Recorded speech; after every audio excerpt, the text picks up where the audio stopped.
अब 32वां कारण, जिनको ग्रहण करके करने वाला किसी कार्य व चीज़ को बना सकता है, अर्थात जिसके बिना कोई चीज़ बन नहीं सकती, वह कारण कहता है। सो 3 प्रकार का है। वो आगे बताएंगे 3 प्रकार का। यहाँ तो मोटी मूल परिभाषा बता रहे हैं कि कारण किसे कहते हैं। तो जिनको ग्रहण करके करने वाला किसी कार्य व चीज़ को बना सकता है, जैसे मान लो पाचक है, पकाने वाला, रोटी पकाने वाला पाचक है, वो है कर्ता। और वो आटा को लेता है, चकला बेलन, आटा, तवा, चूल्हा, गैस, ये सारी चीज़ें लेकर के, और वो रोटी बनाता है। तो जिनको ग्रहण करके मतलब आटा, तवा, चकला, बेलन आदि आदि ये सारी चीज़ों को ग्रहण करके करने वाला ये है पाचक, जो बनाने वाला है। किसी कार्य को अथवा किसी चीज़ को बना सकता है। तो रोटी को बना सकता है पाचक, आटे को लेकर रोटी को बना सकता है।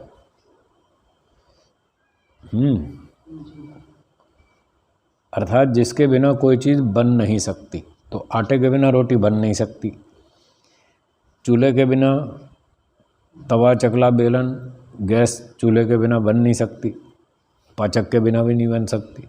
तो ये सारी चीज़ें जिनके बिना कोई वस्तु, रोटी आदि बन ही नहीं सकती, उनका नाम कारण है। ठीक है, तो ये कारण हो गया। और कारण के 3 प्रकार हैं, वो आगे बता रहे हैं। अगली परिभाषा है 33, उपादान कारण।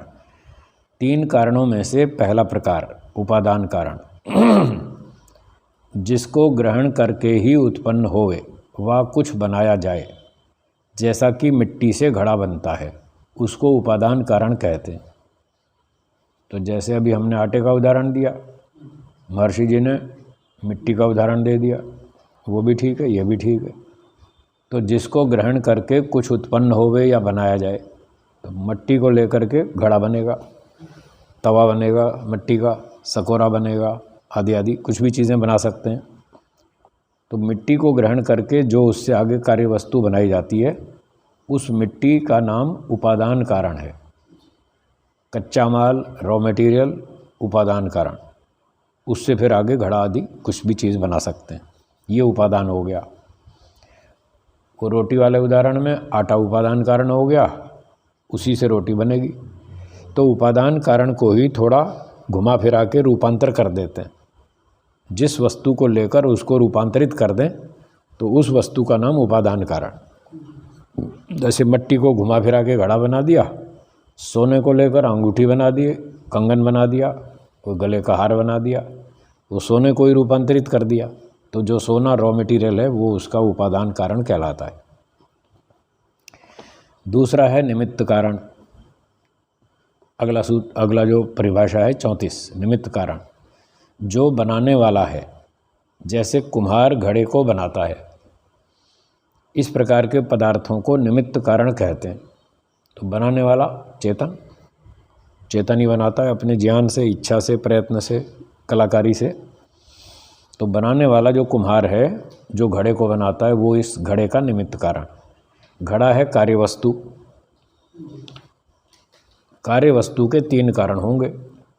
तो घड़ा कार्यवस्तु है, उसका उपादान कारण मिट्टी, और बनाने वाला जो चेतन निमित्त कारण कुम्हार, वो निमित्त कारण कहलाता है। ठीक है। अब चेतन 2 ही हैं, एक आत्मा और एक ईश्वर। तो कुम्हार, सुनार, लोहार, हलवाई, पाचक आदि ये सब निमित्त कारण जीवात्माओं वाले। और दूसरा निमित्त कारण ईश्वर, वो सृष्टि को बनाता है, सृष्टि कार्य को। ठीक है, तो ये हो गया निमित्त कारण, चेतन, बनाने वाला। और तीसरा कारण है साधारण कारण।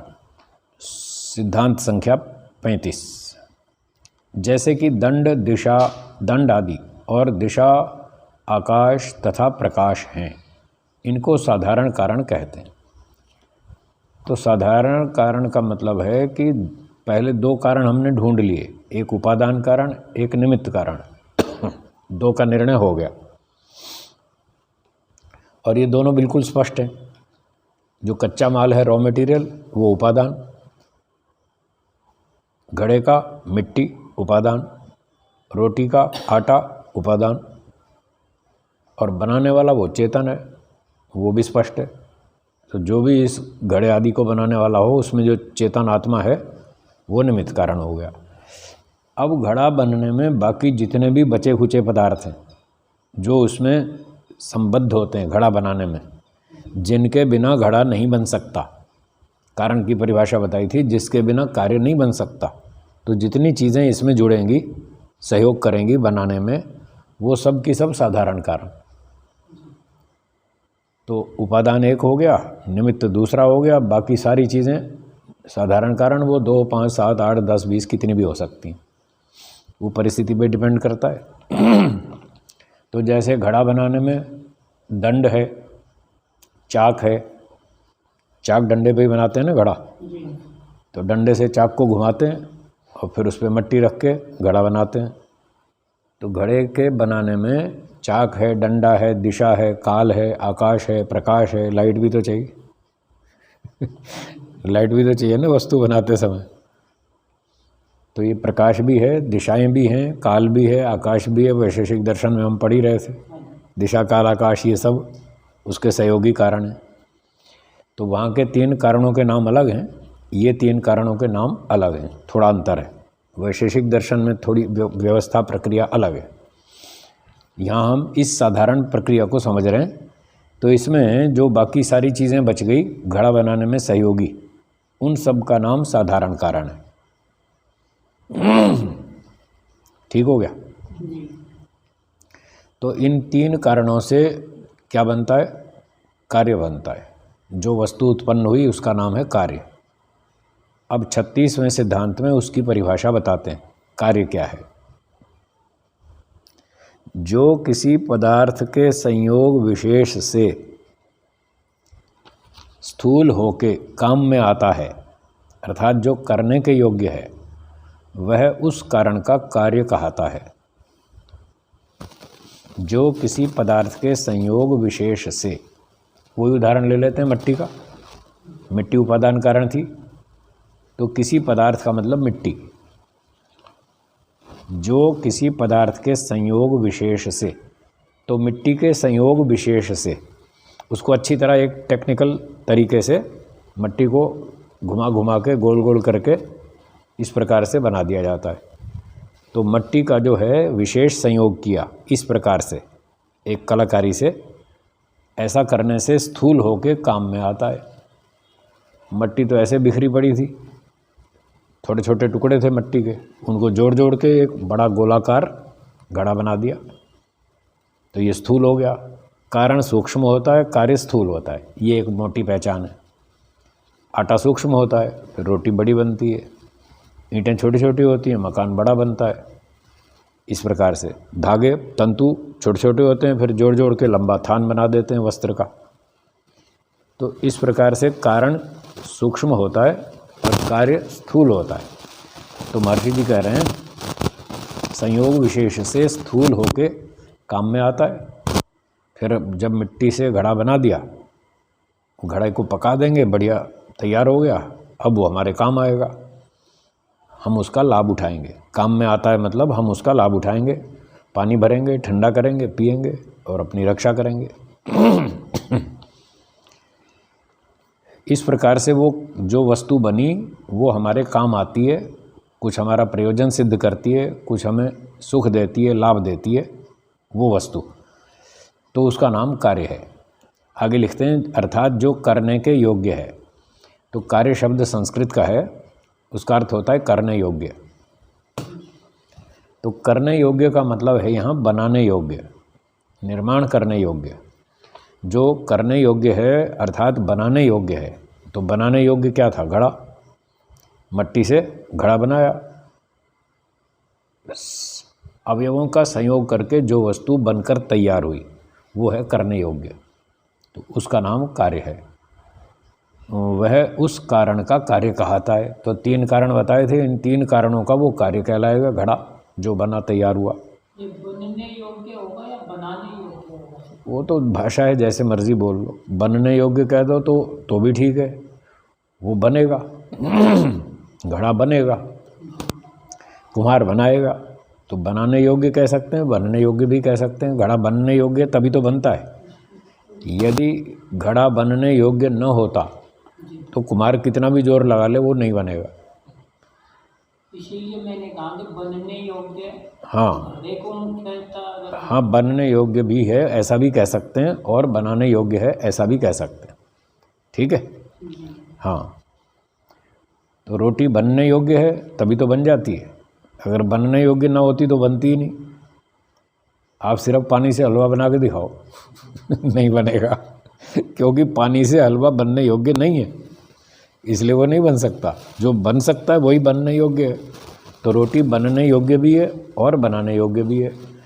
आटे से बनने योग्य है और पाचक के द्वारा बनाने योग्य है, इसलिए दोनों भाषा बोल सकते हैं, कोई दिक्कत नहीं है। तो ये बात हो गई कार्य वस्तु की, वो कार्य कहलाता है। ठीक है। एक और सिद्धांत पढ़ते हैं 37वां। सृष्टि, जो कर्ता की रचना से कारण द्रव्य किसी संयोग विशेष से अनेक प्रकार कार्य रूप होकर वर्तमान में व्यवहार करने योग्य होती है, वह सृष्टि कहलाती है। ये जो सृष्टि है, जिसको हम सामान्य भाषा में संसार कहते हैं, तो सृष्टि का ही दूसरा नाम संसार है।